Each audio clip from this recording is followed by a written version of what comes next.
This is John Danaher, assistant coach of Team GSP on Ultimate Fighter Season 12. This could be the best experience of your life or the worst. Exactly. And we have no clue which one is going to be. And you must be a because you're watching this idiot.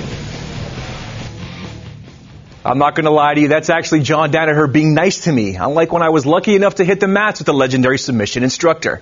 The assistant coach from Team GSP is a technique junkie, and one of his favorite guard passes is actually from one of St. Pierre's archest enemies.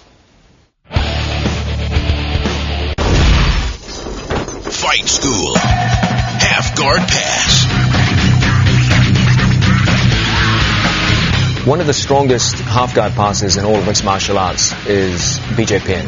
His guard passing throughout his entire career has been one of his strongest features. For almost a decade, he's dominated from half-guard top, had tremendous success. Let's look at a variation of one half-guard position which he often uses with tremendous success at the highest levels of competition and break down some of the key elements. My opponent has a good grip on my right leg in half-guard, and as he should, he's gripping above my knee. That means he controls my leg. I want to get my knee free to the extent where he controls it below my knee, and then I have an excellent chance of passing. As he sits up, he becomes dangerous. So we're going to go in, we're going to take a near side underhook, hand on the floor, and from here I dominate his far side underhook with my near side. Like so. I go ear to ear in this position.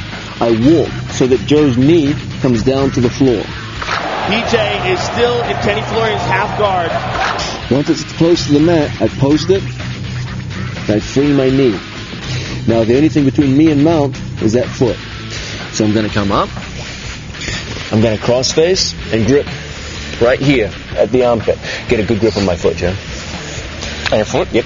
So he's got a good grip there on my foot. But whatever grip he has on my foot will be strongly negated by my cross face pressure. He's still in half guard. BJ gets that underhook to the left side now, and he has the mount. Now I turn out and hold. Once again, Joe, hold as tight as you can to my foot. He's holding now with a good grip on my foot. That's as tight as he can go. Strong, strong, strong. Come on, you're stronger than that. Strong, strong. From here, no matter how hard he turns on, boom, we mount. And he's in his half guard now, and he passed. He's mounted. He's got with 45 seconds left in round one. A very, very useful, high-percentage method of half-guard passing, combat proven by the great BJ Penn and many others. An excellent move that will add to your repertoire. He's looking to pass. He's got the mount. Penn looking to finish the fight. Fight School, brought to you by Mr. Transmission. If your car's over 80,000 kilometers, why not get a complete transmission service for just $79.95? Mr. Transmission. We speak transmission. While Strikeforce is getting set for their upcoming show in St. Louis, an event that features former Ultimate Fighter coach Dan Henderson, the card took a serious blow last week as former NFL Hall of Famer Herschel Walker was forced to withdraw from his bout, as well as Valentin Overeem, the older brother of heavyweight champion Alistair Overeem, who will now be replaced by Mike Calla versus Antonio Bigfoot Silva. Let's get you set for Strikeforce Henderson versus Babalu.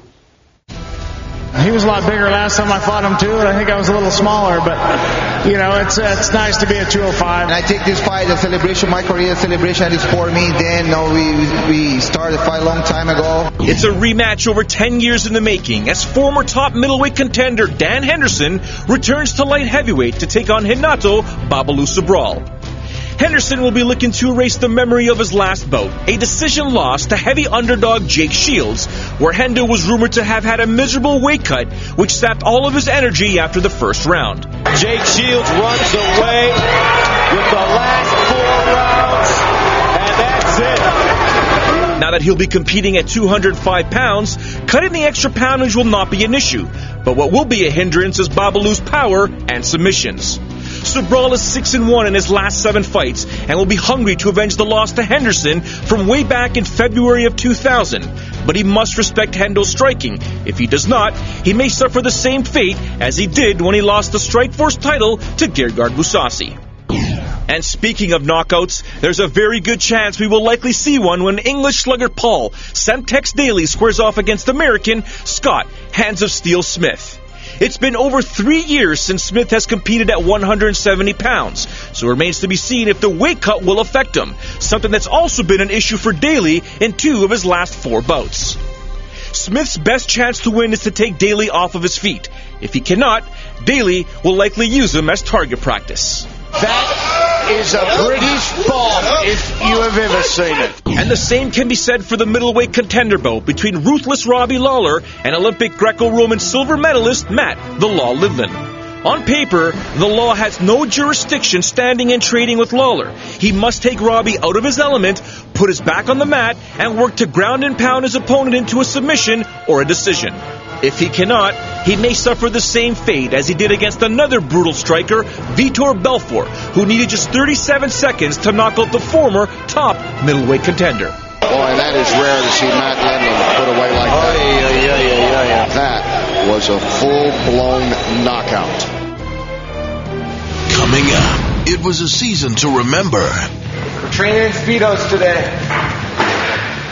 Since George trains in them, we're training in them. Or forget. We look back at the season that was for George St. Pierre and Josh Koscheck when MMA Connected continues.